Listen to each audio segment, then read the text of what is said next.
Oh, good, you're not naked. So when I was a kid, my neighbor lady just absolutely loved me.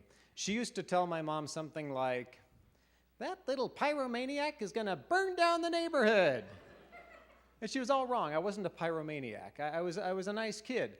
I was a demon, which you'll see here in a second. This actually isn't me, it's my boy, but the apple doesn't fall far from the tree.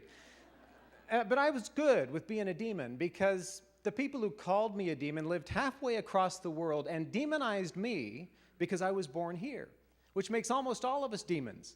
You'd think we'd have more fun. But really, the world is shrinking, and so demonization of this sort is a concern, but a far greater concern is that demonization is now very firmly affixed right here. It used to be that if I hugged a tree or idolized a newt, that people would call me misinformed or just stupid, but that's fixable, so that's okay. But if they demonize me, I'm malevolent, I'm evil, and I'm beyond repair. And heaven help me if I forget to ask for paper and end up with plastic. But how did all this happen? It happened when we as a culture decided that it's no longer appropriate to talk about important things. When we aren't going to talk about religion or politics, how are we possibly going to form an intelligent opinion? We're not. But that's okay, because there are plenty of interests perfectly willing to fill the gap. Unfortunately, those who would inject their opinion into you do so because they're whacked and they can't get anybody to agree with them through dialogue. So they turn to another tool, money. And money buys them things. It buys them media. It buys them support. It buys them loyalty. It buys them influence. Today, public opinion is a commodity that's being bought and sold by those who can. I met a politician, or a guy who went into politics thinking that the people that would be left out of the conversation are those on the fringes who couldn't contribute meaningfully because they couldn't modify their position. But when he got there, he found this, that the people on the fringes are the only ones having the conversation because they have the money, and everyone in the middle is forced to either take a side or accept a gag. And this isn't the way it's supposed to be. It leads to this. Welcome to Dialog in 21st century America. It's a cage fight. We've devolved to, we're savages again, and that's not how it's supposed to be. A simple truth. There are no two people who have ever walked this earth who couldn't sit down over a local brew and find common ground upon which to build. Now, you might be thinking, well, Robert, you've never seen my in-laws, but it's true.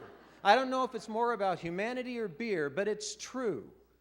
The question is, how do we do something with that truth? And it takes us, we have to consider three simple attributes. The first is humility. I used to drive a VW bus. I know humble. Humility is knowing that nobody's got all the right answers, that unquestionable rightness is a dangerous fiction. Second is curiosity.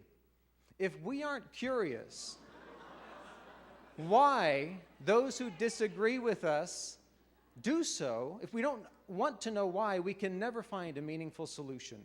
And finally, we have to have the courage to bring those to the table and have challenging, meaningful conversations. We've got to have courage. Now, some of you still might be shaking your head to the whole common ground thing, but I want to share a miracle I found studying music. I found this little tiny melody that is common to every culture on the planet. It's embedded in lullabies that mothers sing to their very young children. And I apologize because it takes a mother's touch, but I promise you'll remember this melody when you hear it. So close your eyes. Remember when you were very, very small and held very close. It sounded like this.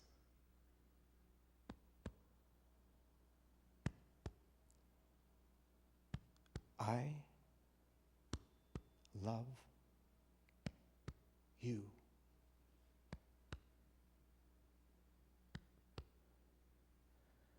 Ladies and gentlemen, we weren't born to hate.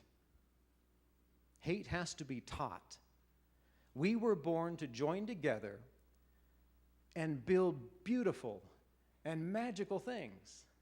And with humility, curiosity, and courage, we still can.